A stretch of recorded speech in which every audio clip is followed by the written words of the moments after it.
Ni kuombe uchukue sekunde chache kusubscribe channel hii ili kuendelea kupata ripoti zetu zote kali kila siku.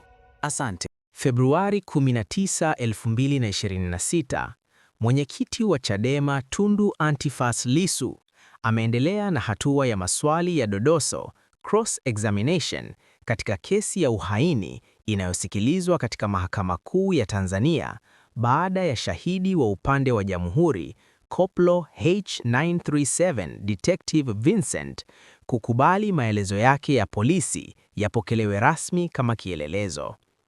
Awali, Lissu alimuuliza shahidi kama maelezo aliyosoma mahakamani yalikuwa yanaendana na yale aliyotoa kwa polisi. Koplo Vincent alithibitisha kuwa yalilingana. Hata hivyo, wakati Lissu akijiandaa kuanza kumhoji kwa kina, shahidi aliomba apewe nafasi ya kurekebisha maelezo yake kabla hayajapokelewa rasmi, akidai alihitaji kuyasahihisha kutokana na namna alivyokuwa akihojiwa. Lissu alimweleza kuwa bado hajaanza maswali ya moja kwa moja na akamtaka kwanza akubali maelezo hayo yapokelewe kama kielelezo ili mchakato uendelee. Baada ya majadiliano mafupi, shahidi alikubali na mahakama ikaamuru maelezo hayo yapokelewe kama kielelezo D11. Katika maswali yake, Lissu alianza kwa kutaka kuthibitisha iwapo baadhi ya kauli alizotoa shahidi mahakamani zilikuwa zimeandikwa kwenye maelezo yake ya polisi. Alimtaka aoneshe sehemu aliyoandika kuwa anafanya kazi katika kituo cha polisi Central Mbeya, ambapo shahidi alikiri kuwa taarifa hiyo haikuwepo kwenye maelezo. Kadhalika, kuhusu madai kwamba aliitwa na mkuu wa kituo cha polisi Mwanjelwa na kupewa maelekezo ya kumkamata mtu anayetajwa kama P9 kwa tuhuma za kuhamasisha watu vijiweni na kuchochea uchaguzi mkuu wa 2025 usifanyike, shahidi awali alidai kuwa maelezo hayo yapo kwenye taarifa yake. Hata hivyo, baada ya kutakiwa ayasome, alikiri kuwa hayakuandikwa.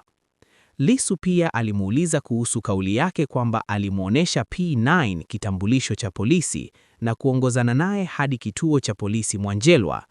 Shahidi alikubali kuwa maelezo hayo pia hayakuwepo kwenye kielelezo D11.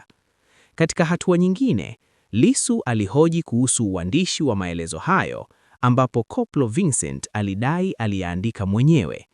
Alipoulizwa kuhusu uwepo wa sehemu ya onyo katika maelezo ya polisi, shahidi alieleza kuwa kwa kawaida hakuna onyo la maandishi, bali hujiapiza moyoni kusema ukweli wakati akiandika. Mjadala uliendelea pale Lissu alipomuuliza shahidi kama anaifahamu PGO namba 236. Koplo Vincent alidai hakuifahamu. Alipopewa nakala, alieleza kuwa hawezi kuisoma kwa sababu ilikuwa imeandikwa kwa Kiingereza.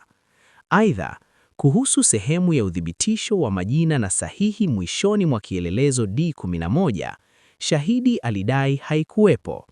Hata hivyo, baada ya kuelekezwa kifungu cha 10.3c, alikiri kuwa kifungu hicho kilikuwepo wakati maelezo hayo yalipoandikwa mwaka jana.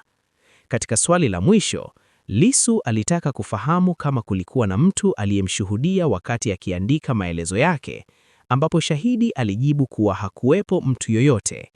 Kesi hiyo inaendelea kufuatiliwa kwa karibu, huku maswali ya utetezi yakionekana kuibua tofauti kati ya ushahidi wa mdomo na maelezo rasmi yaliyowasilishwa mahakamani.